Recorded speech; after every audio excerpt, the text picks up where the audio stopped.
aware that God has been doing a cleansing work in the church and in his priesthood. We've been in a season of exposure where God has been bringing to the light things that have been hidden in darkness for much too long. Now, here's the good news. While the season of exposure has been difficult and painful at times, I want to let you know, I truly believe with all my heart that there are many, many, many more good works, good churches, good ministries, and good leaders out there than the handful of ones that needed to be exposed for the safety of the church and the safety of the flock. While I truly believe that there are many, many, many, many more good works out there, I do believe the season of exposure is going to continue. And specifically, I believe the Lord has shown me that there's an area he's going to start going after in these coming days and months and the year ahead. Not that he won't continue to deal with the things that he's been dealing with, but something he showed me through a prophetic dream is that he's going to be going after a very specific area of exaggeration, fabrication, and flat out lies that are manipulation to try to get people to sow into these ministries that aren't really doing much other than trying to line their pockets. So this all came through a prophetic dream that the Lord gave me. But before I share the dream with you, I want to share the word with you as I wrote it out. I woke up from the dream, spent some time with the Lord, and then I ended up writing out this word. So let me read the word to you, and then I'll share the specifics of the dream and the two big warnings from the Lord that came out of the prophetic dream. Here's the word. The Lord has been purifying his priesthood, and though the refining has been painful, it has also been necessary. He's been exposing what needed to be brought into the light, and I sense that one of the next things he will deal with is exaggeration, self-promotion, and manipulation, especially in how testimonies and fruitfulness are presented to stir up support. God is our source, and we never need to misrepresent him to gain anything. He's calling us back to integrity, humility, and absolute trust in him as our provider.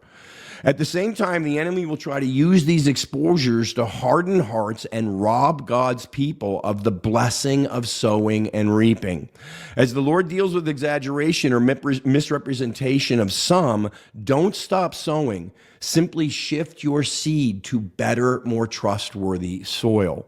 Refuse the enemy's traps of suspicion and stay anchored in the truth that sowing and reaping is a kingdom principle and God will always honor it. This is a holy hour. God is cleansing his house, not to shame us or cause us to be cynical, but to free us so that we can walk in purity, power, and the full blessing of his kingdom in every way and in every area. So that's the word that came forth from the dream, but let me share the dream with you. So this happened just a few weeks ago, and it was just before I woke up. And in the dream, I was at this large event, and I was in the green room, and they were asking me, I was one of the speakers of the event, and they were asking me if I'd go up on stage and receive the offering. And I said, yes, of course I will.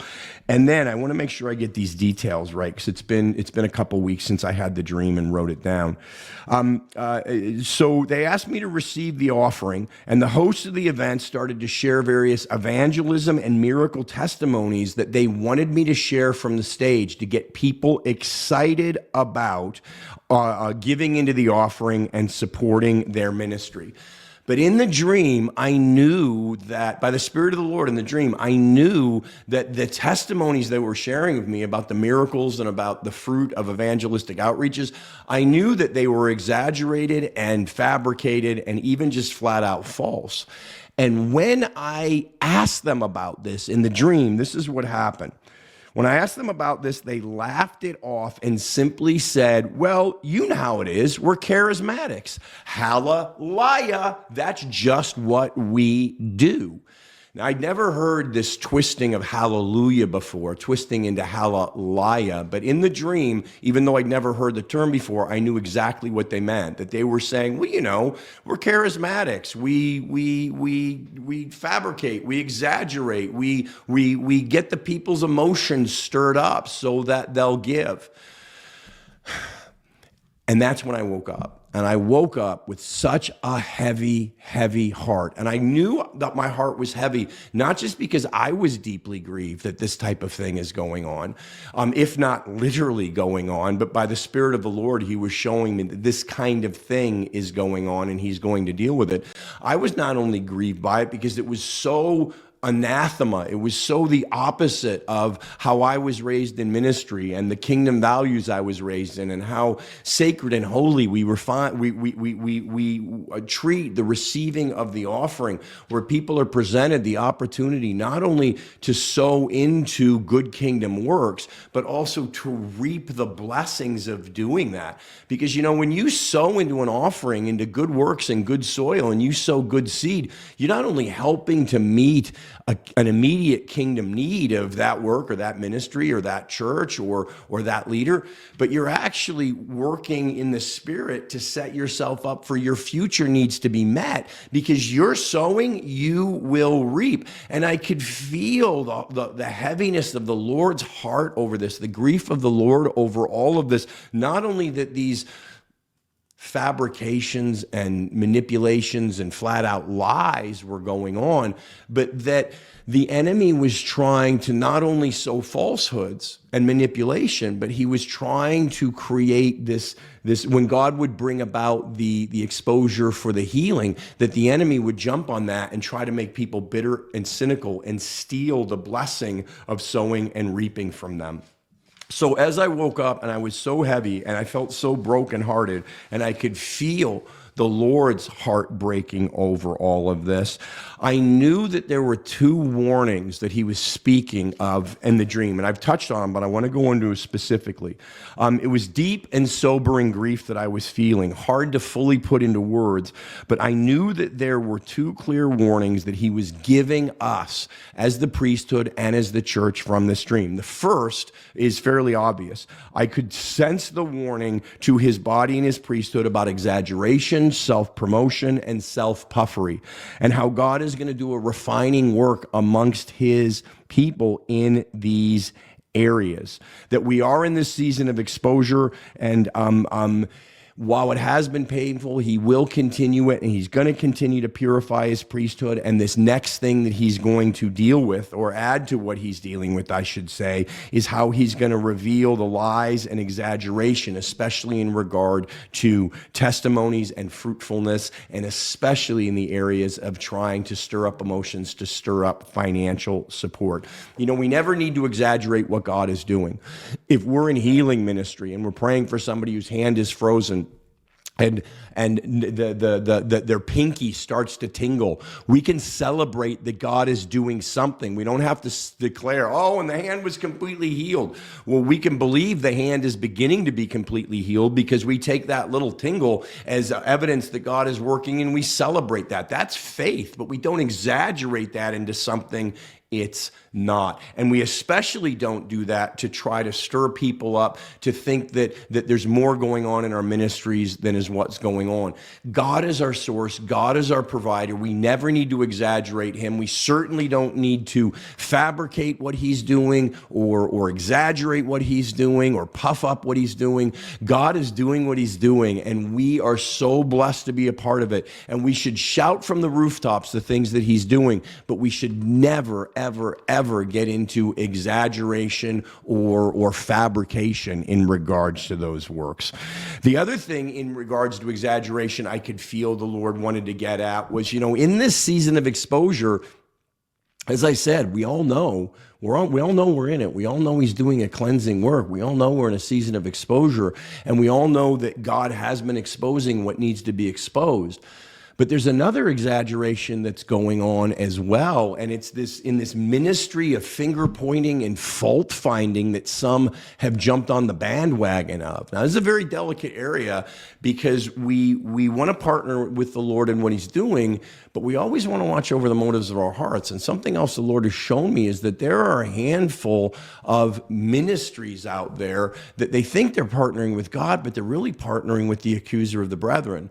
They're really just taking up a ministry of fault finding and finger pointing, and they're exaggerating some of the facts that they're finding about ministries that maybe have made mistakes in the past, but cleaned it up and dealt with it and went through real redemption and making things right, or they're just exaggerating things that didn't even really happen. And they're doing it for one reason, to build a following, to get clicks, to build whatever their social media channels or outlets are. And God's going to start dealing with that. And that's something between the people and the Lord. But I know for me, it gives me this sense of, Lord, I don't want to exaggerate in any way. But we don't want to exaggerate the things that you're doing, but we also don't want to exaggerate, the finding fault with others, just because I call it Satan's algorithm. I watched a few of the videos of things that we knew were going on, like necessary exposures that were happening in the church and in the priesthood and in media and some other things. But I tell you what, I think I watched 2 or maybe 3 of those videos. And the next thing I knew, my entire feed on one of my social media platforms, the entire feed was the finger pointing and fault finding videos. And I referred to it as Satan's algorithm. It's like Satan just jumped on that and wants to give us this constant feed of offense. And here's what's kind of frightening. You look at most of those videos, like when they came up on my feed, I noticed the views, and they were in the tens of thousands and often hundreds of thousands.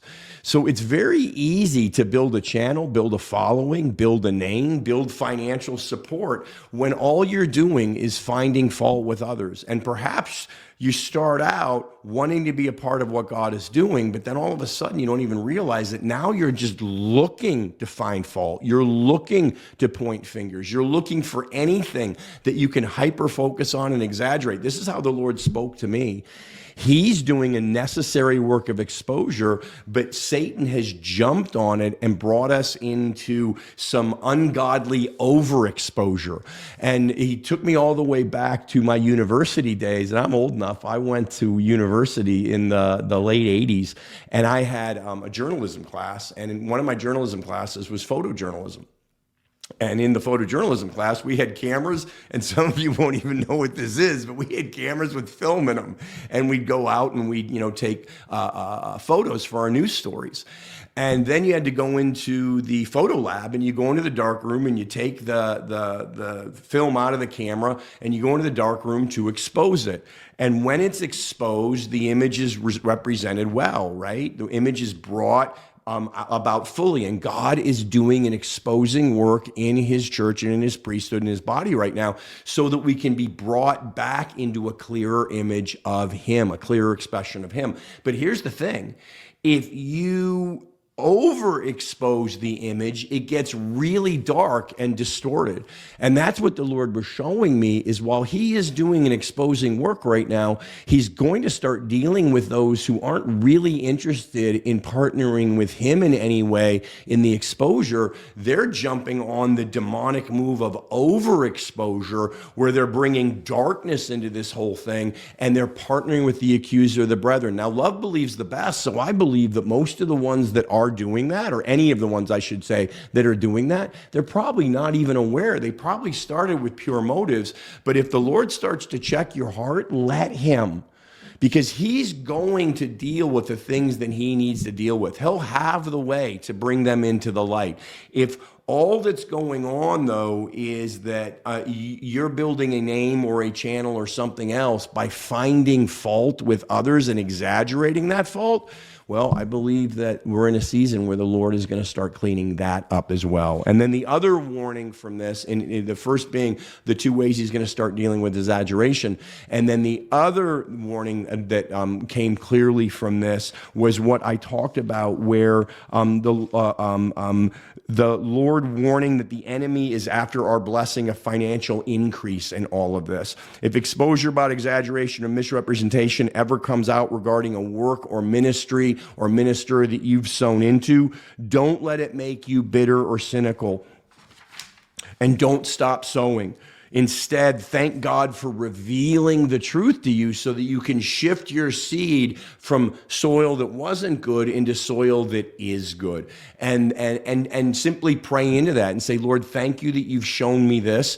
Help me watch over my heart so I don't get bitter or cynical. The problem wasn't with your divine system of sowing and reaping. It was that I was sowing good seed, but not into good ground. I plead the blood of Jesus over all of that, and I asked for a supernatural harvest to come forth because you knew my heart in all of it. But I also thank you, Lord, that you showed me this so I can shift my sowing from that field into another field, into a field that is a good field. Show me where to sow my seed. Show me where to bring your seed that you've blessed me with into your storehouse so I sow into good ground and I see the 30, 60, 100-fold return.